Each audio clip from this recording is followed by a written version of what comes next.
बिनोय, जिसे कुछ घंटों पहले ही खबर मिली थी कि उसकी गर्लफ्रेंड अब किसी और से शादी करने वाली है। इसी गम में वो दारू के नशे में धुत एक गुफा में आ पहुंचा। ये वही गुफा थी जहां बिनोय अपनी गर्लफ्रेंड के साथ खूबसूरत वक्त बिताया करता था। लेकिन आज वो अकेला था। ये खामोशी उसे अंदर ही अंदर खाए जा रही थी। तभी उसने इस सन्नाटे को चीरते हुए कहा, आखिर तुम भी पैसों की गुलाम निकली हैं? सिर्फ एक ये दारू ही है जो सुख दुख में मेरे साथ रहती है। तू देखना मैं तुझे भुला दूंगा। बिनोय नशे में अभी बड़बड़ा ही रहा था कि अचानक उसे एक जानी पहचानी आवाज सुनाई दी। बिनोय, माला, क्या ये तुम हो? बिनोय, मेरे पास आओ बिनोय। ओ माला, मैं जानता था तुम भी मेरे बिना कभी नहीं रह पाओगी। मैं आ रहा हूं माला। और इतना कहते ही बिनोय एक औरत के पीछे गुफा के अंदर दौड़ पड़ा। गुफा के अंदर कोहरे की पतली चादर से गुजरते हुए जैसे ही वो उस औरत के पास पहुंचा तो उसके होश ठंडे पड़ गए। वो एक ऐसी अनजान काली शक्ति के आगे खड़ा था जो सिर्फ आंखों का छलावा भरती। बिनोय उस शक्ति को देख अंधेरे में जम सा गया था और अगले ही पल उस काली शक्ति ने उसके जिस्म के 2 टुकड़े कर दिए। उसका दुख, उसकी जलन सब इस दुनिया को अलविदा कह चुके थे। मरने के बाद बिनोय का मुर्दा शरीर 2 टुकड़ों में गुफा के तालाब में तैर रहा था। लेकिन उसके खून से तालाब का रंग लाल नहीं बल्कि काला होकर उबलने लगा था। कॉलेज की कैंटीन में 5 दोस्त गीता, देवेश, देवयानी, आदित्य और शांतनु चाय पीते हुए बातचीत कर रहे थे। तभी उनमें से एक लड़का जिसका नाम आदित्य है सबको चुप कराते हुए बोला, ए गाइस, इस बार वेकेशन पर कहीं चलते हैं यार। अरे पिछली बार भी गोवा का प्लान कैंसिल हो गया था यार। गोवा नहीं, कहीं आसपास चलते हैं। तुम्हें पता है ना मेरी माँ अलाउ नहीं करती। तो फिर सिक्किम या गुवाहाटी कैसा रहेगा? अरे मेरे पास तो उससे भी बेहतरीन आइडिया है। क्यों ना सुंदरवन के जंगल में कैंपिंग करने चले? पास भी है और सोमवार तक वापस आ जाएंगे। आदित्य का प्लान सुन सब राजी थे सिवाय शांतनु के, जिसे कोई परेशानी खाए जा रही थी। पर सबको खुश और राजी देखकर उसने भी हामी भर दी। अगली दोपहर 5 दोस्त जंगल में झरने के किनारे अपना कैंप लगा आराम कर रहे थे।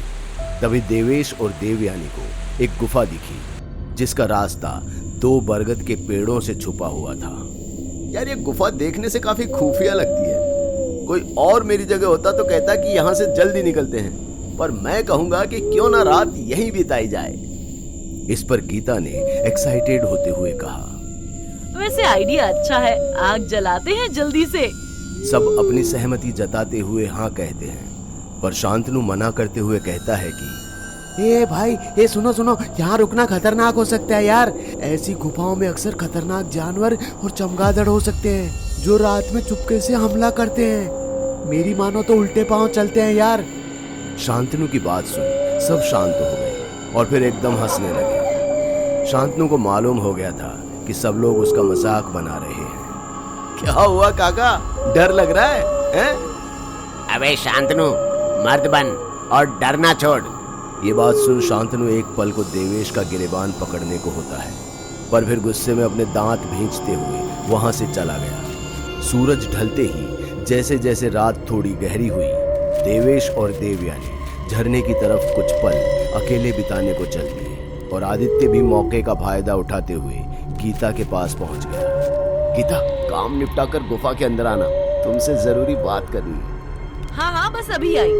इतना कहकर आदित्य गुफा के अंदर चला गया और लाइटर से अपनी सिगरेट जला गीता का इंतजार करने लगा।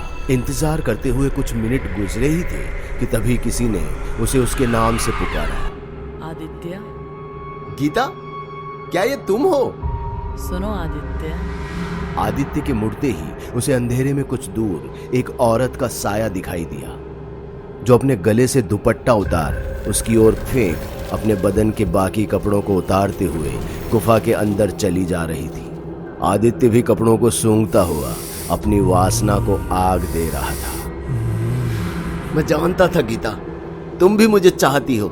आओ, मेरे पास आओ। सुनो आदित्य, आदित्य, जो इसे गीता का प्यार समझ, उसके पीछे जाने लगा। कुछ देर गीता का पीछा करने के बाद जब वो गुफा की आखिरी छोर पर पहुंचा तो वहां कोई नहीं था। ये बात उसे बड़ी अजीब लगी, पर इसे वो अपनी हवस का भ्रम मान वो वापस जाने को मुड़ा तो डर के मारे उसके जिस्म का सारा खून सूख गया। वो एक प्रेतनी के आगे खड़ा था जिसने एक झटके में आदित्य के शरीर के 2 टुकड़े कर तालाब में फेंक दिए। देवेश और देवयानी झरने के किनारे बैठे दुनिया के सुध बुध खोए एक दूसरे को जोश में चूम रहे थे कि अचानक देवेश के कानों में एक जानी पहचानी आवाज पड़ी। देवेश बेटा। क्या तुमने वो सुना? किसकी बात कर रहे हो तुम देवेश? बेटा देवेश, मेरे पास आओ। माँ बुला रही है, मुझे जाना होगा। देवेश, तुम्हारी माँ तो मर चुकी है ना?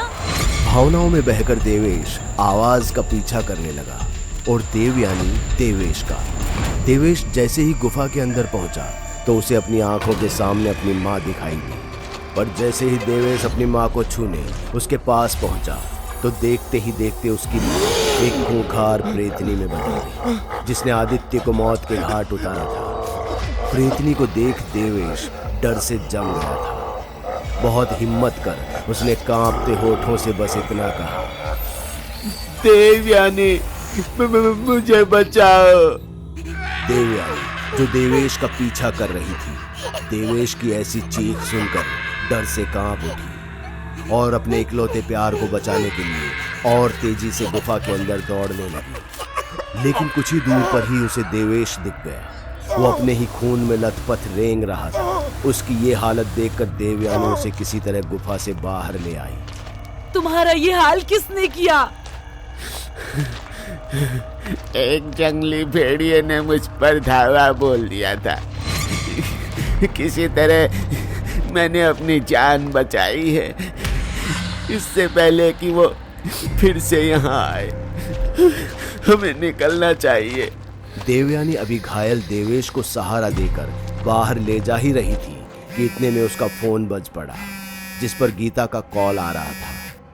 गीता, जल्दी आदित्य को लेकर गुफा में पहुंच। देवेश बुरी तरह से घायल है। तू क्या कर रही है? देवेश की लाश मेरे सामने गुफा के अंदर वाले तालाब में है और आदित्य भी काफी देर से लापता है। देवेश कैसे मर सकता है? वो तो मेरे साथ यहाँ। जैसे ही देवयानी ने मुड़कर अपनी बाईं ओर देखा तो वहां कोई नहीं था।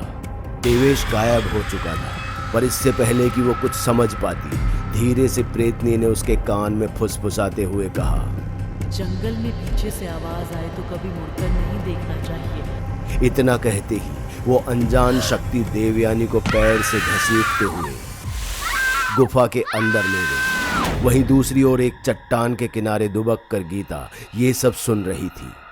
डर के मारे उसे सांप सूंघ गया था। तभी गीता के कंधे पर एक हाथ आया और मौत के डर से गीता चीखने ही वाली थी कि किसी ने उसके होठों पर हाथ रख उसे चुप कराते हुए कहा, गीता चिल्लाना मत, मैं हूँ शांतनु, तुम ठीक तो हो ना? वो देवेश का किसी ने मर्डर कर दिया और देवयानी उसको भी किसी ने, कोई खूनी है, यहाँ पुलिस को बुलाना है। वो खूनी कोई आम खूनी नहीं बल्कि एक प्रेतनी है जो सालों से इस जंगल और गुफा में भटक रही है। उसका नाम निशित डाक है। अंधेरा होते ही वो अपना शिकार करने निकलती है और अक्सर अपने शिकार को उसके किसी पहचान वाली आवाज में 3 बार पीछे से पुकारती है। और मुड़कर जवाब देने वाले अगले दिन सूरज नहीं देख पाते। पर शांतनु, तुम्हें ये सब कैसे पता? 5 साल पहले मेरे भैया बिनोय दास भी ऐसे ही गायब हुए थे। काफी खोजबीन के बाद बस मिली तो उनकी एक बाजू और उनके साथ एक शराब की बोतल। इसलिए मैं यहाँ हरगिज नहीं आना चाहता था। हमारी मौत अब निश्चित है। अब हमें कोई नहीं बचा सकता। मेरे होते हुए हरगिज नहीं। मेरा हाथ पकड़ो और बस कैंप तक मेरे साथ दौड़ पड़ो। बस एक बात का ध्यान रखना, कोई भी आवाज दे तो मुड़ना मत, वरना अंजाम तुम अच्छे से जानती हो।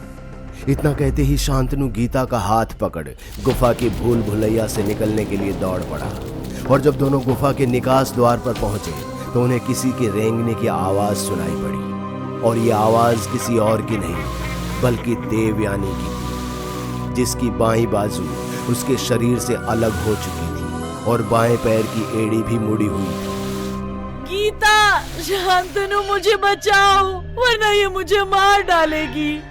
मुझसे अब ये दर्द बर्दाश्त नहीं होता। अपनी सहेली की तड़पती आवाज गीता से सुनी नहीं जा रही थी, पर इससे पहले कि वो मुड़ती, शांतनु ने उसका हाथ खींचा और चिल्लाते हुए कहा, ये वो देवयानी नहीं जिसे हम जानते थे, ये वही खूनी निशिर डाक है। बिना मुड़े बस यहाँ से चलो, बस यही एक रास्ता है जिंदा रहने का। शांतनु के समझाने पर गीता ने पीछे मुड़कर नहीं देखा। दोनों को छोड़कर जाता देख देवयानी बिलक बिलक कर रोने लगी थी। तभी निशिर डाक देवयानी के सिर पर पैर रख उसे दबाने लगी और उसके सिर को अपने नाखून से कुरेदते हुए बोली, जंगल में पीछे से आवाज आए तो कभी मुड़कर नहीं देखना चाहिए, क्या पता मौत पीछे खड़ी हो।